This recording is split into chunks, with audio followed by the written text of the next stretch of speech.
Hi, and welcome yet again to Happy Growing Healthy Eating. Today we will be covering N, P, and K. Um, this lesson over here is going to be very vital, especially for all you amateur growers or beginner growers or intermediate and so forth. I do want to stress out while your plants grow, if you haven't been watching the previous videos I've been coming out, I've been showing you the exact way I plant and harvest these fruits that you see. I've been posting up the videos on. And these are some of the things that you guys need to know if you're growing containered plants. There's pros and cons to containers, plant containers, and actual world planting. You always have to remember the roots. The roots need to expand. They need to stretch out into to wherever it goes. It needs to stretch as far as it can because when the longer the root and thicker the root, the taller your vegetables will be.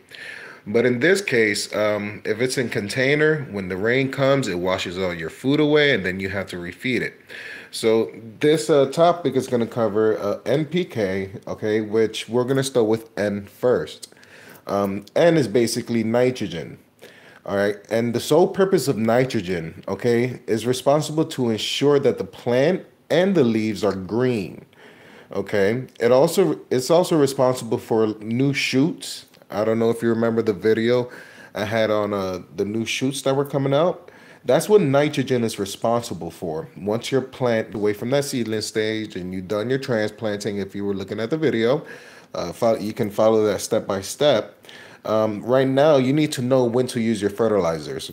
You use too strong of a fertilizer to your plants, you're most likely going to either burn it, it's going to be on a nutrient lockout, which means none of the nutrients can go ahead and have access to the newer shoots and to the whole plant itself. Okay, so basically, this nitrogen here is a mobile element. It's not a chemical. It's not some man-made thing. This is an actual element of this earth that these plants need to strive. All right, and like I said, that's something for you to know. I do want to cover as well. For you to know about nitrogen deficiency, anything in that nature, you'll start seeing your leaves turn yellow. This is different once your leaves, this is different when your plants are already fully grown and you're seeing yellow because of the fruits coming out. That's completely natural. That leaf is telling you is ready to harvest. It's telling you that that fruit is taking all that green, aka nitrogen, from that plant and feeding it to the fruits. So, but that's a whole different topic. Right now, we're gonna be covering up nitrogen first and foremost. All right. So basically, the leaves will turn yellow, and that will indicate low nitrogen, and that will also result in stunted growth in your plant, where it's all limpy and and it doesn't get taller. All right. That can also result as far as nitrogen deficiency. All right. And also for you to know, if you ever had that issue, once you have nitrogen, it can also lock out potassium. All right. So for you organic growers out there, and miracle growers out there, I do want to go ahead and express the elements that we have here before this table here. There's one thing for your organic growers. You can find nitrogen in animal manure, like cow manure, something in that nature. You can find it in compost. You can find it in plant residues. So don't get rid of your plants. If you ever see leaves on the floor, pick them up and throw them inside your plants. That's a nice slow release nitrogen because it'll start rotting all the nitrogen, which will go into the dirt, which will cause ammonia. That ammonia is converted into the plant into usable nitrogen for the plant. And we'll get deeper into that because there's a lot of vocabulary, a lot of jargon that I don't want to, say because I don't want to sound smart, obviously. But that's exactly what it does. And blood meal as well. And there's many more that you can get organic nitrogen from. So that really covers nitrogen. And I do want to express this over here. NPK looks kind of like this. 200, you have the back guano is a 931. It's 100% natural. That's usually what I use once it gets about 4 nodes, which is maybe about however you're growing. Okay, it just adds up the fertilizer.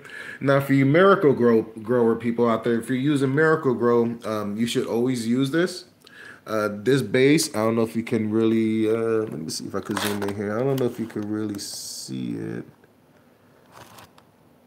All right, well, I'll just tell you it's a 24, 8, and 16 base. All right, you can use that as well. There's nothing wrong with Miracle Grow, okay?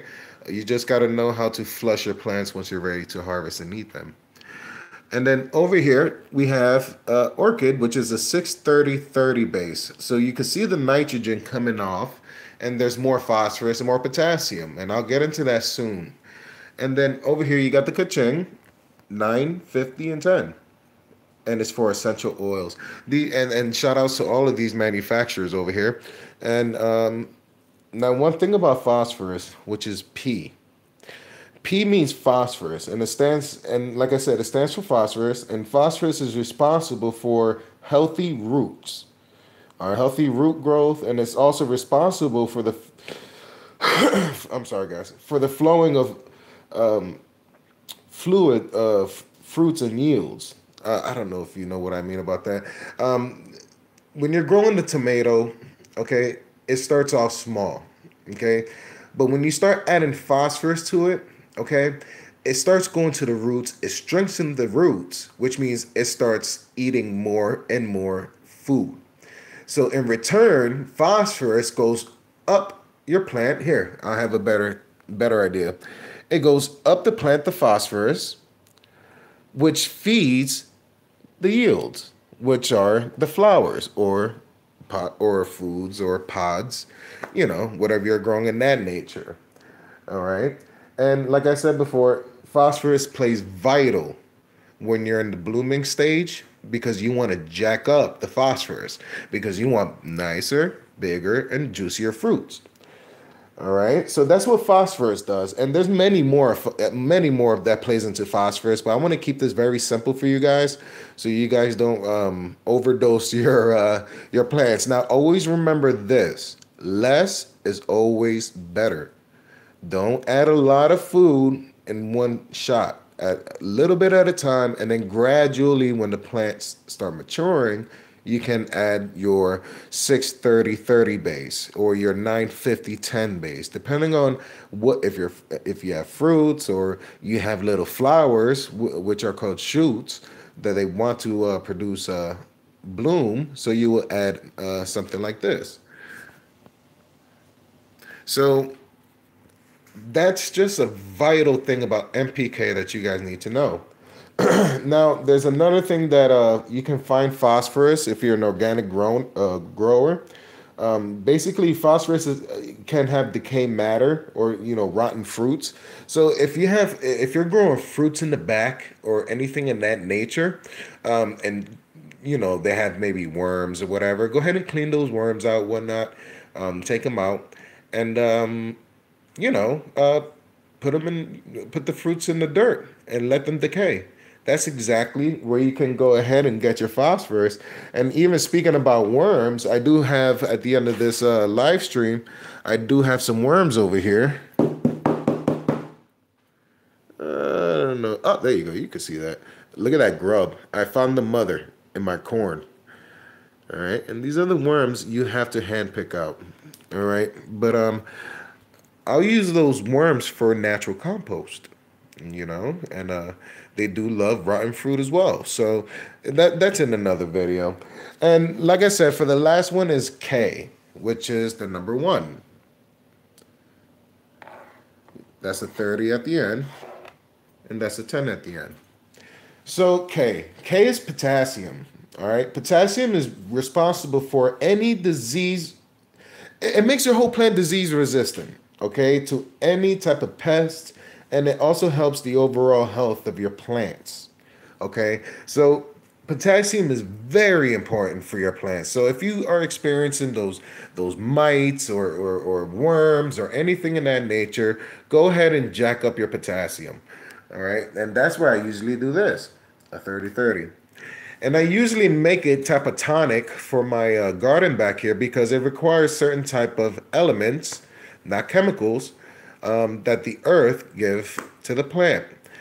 So this is going to be a short version of what NPK stands for. It's nitrogen, phosphorus, and potassium.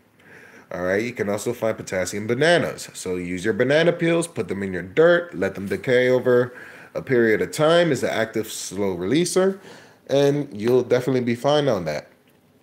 Now, next video, I'm going to be concentrating on micronutrients.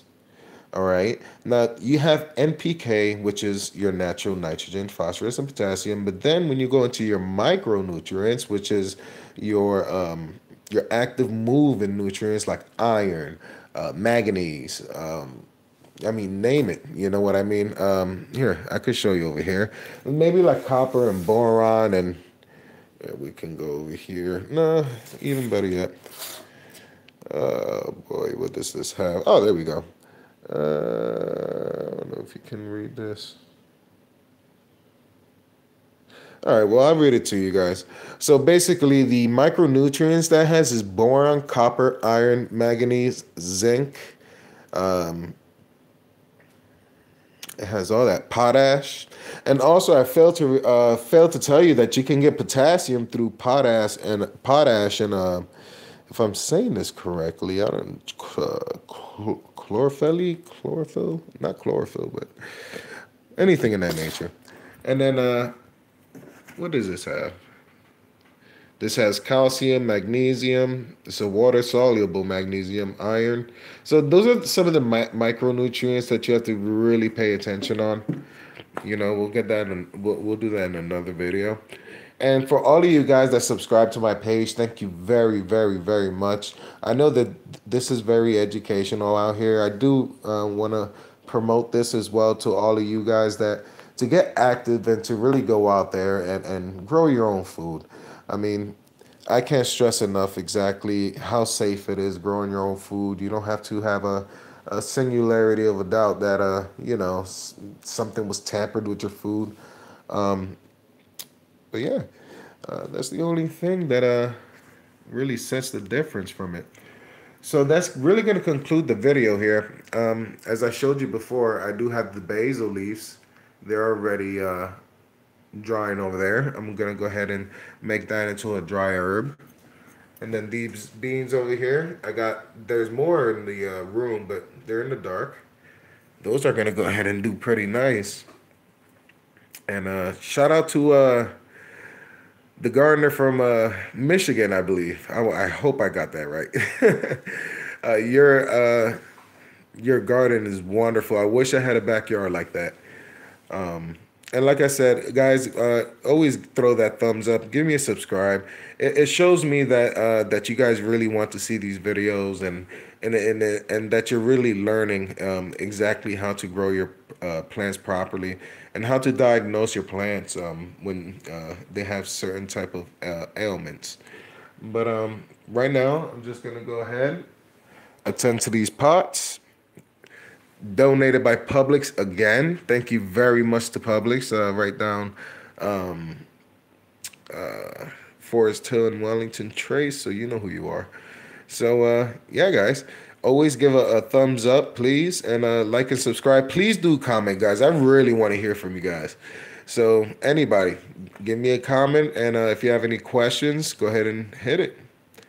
Alrighty then. Thank you for watching this episode of Happy Grow and Healthy Eating. This is Raul. Have a good one.